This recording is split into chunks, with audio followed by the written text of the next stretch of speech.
Speaking of hypocrites, Adam22 was recently on Joe Budden's podcast. Stuff in his content, so I asked him about it during the interview because that's what a lot of his content is about. Of course, I want to know about the conflict that he has with one of the top rappers that he has beef with. True. How can I not ask these guys? See, this is Adam22 on Joe Budden's show, right?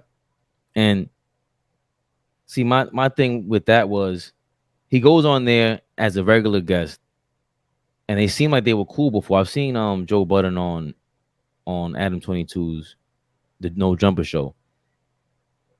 Apparently, they had some friction because Adam reported something about Joe Budden's history, something that happened in his past, and it got reported, revived. So it was regarding a domestic violence situation.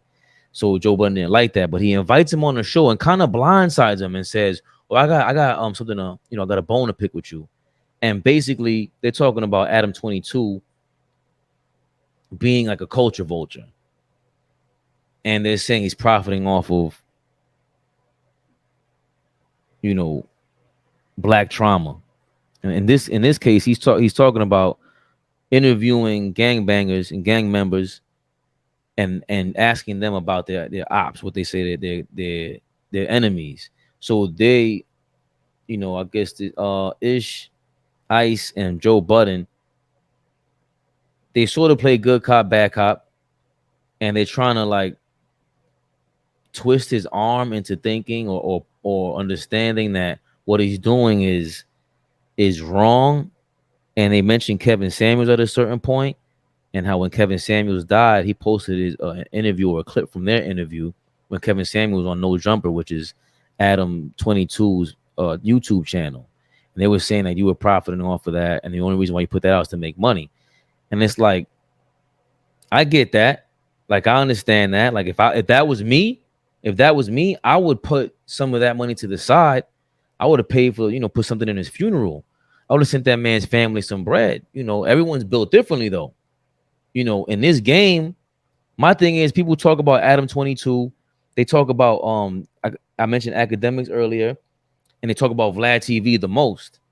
And they call Adam22 and Vlad TV culture vultures because they're white, and they really don't sound like us.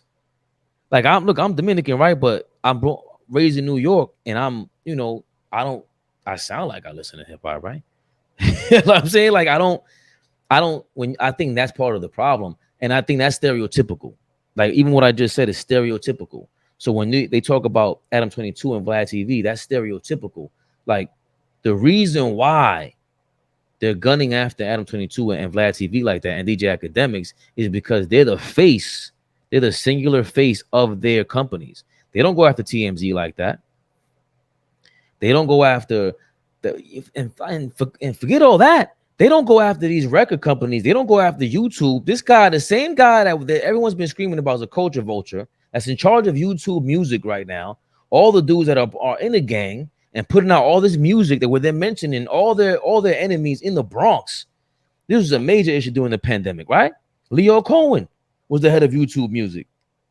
You think he doesn't know what's going on and listening to, like, he's very privy to what the street hip hop is. And he's in charge of YouTube music, but I never hear him cursing out Leo Cohen.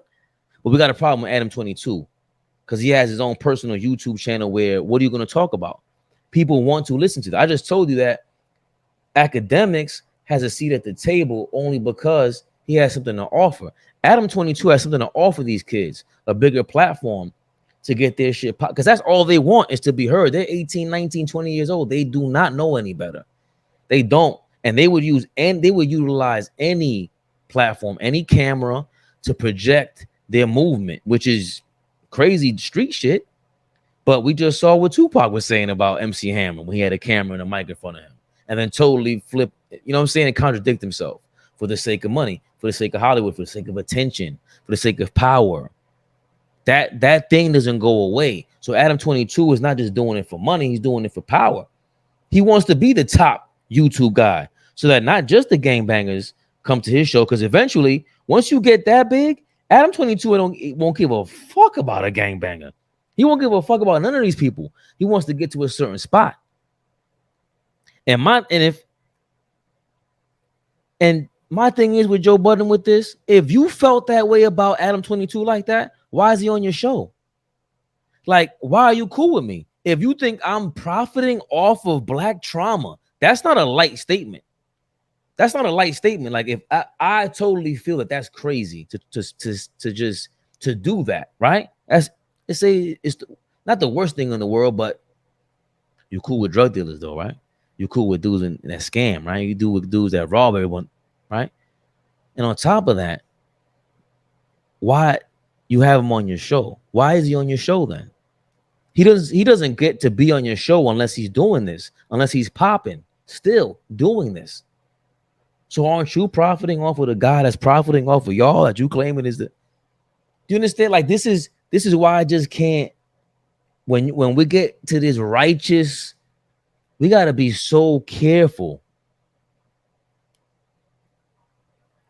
Gotta be so careful. Like, what if Adam22 just turned around and was like, you know what, Joe? So why am I on your show? Why do you have me on here? If I'm such a bad guy, if I'm so despicable, what you got me on here for? That was my problem with that whole thing. Is like, at a certain point, excuse me, you gotta be A1 beyond religious.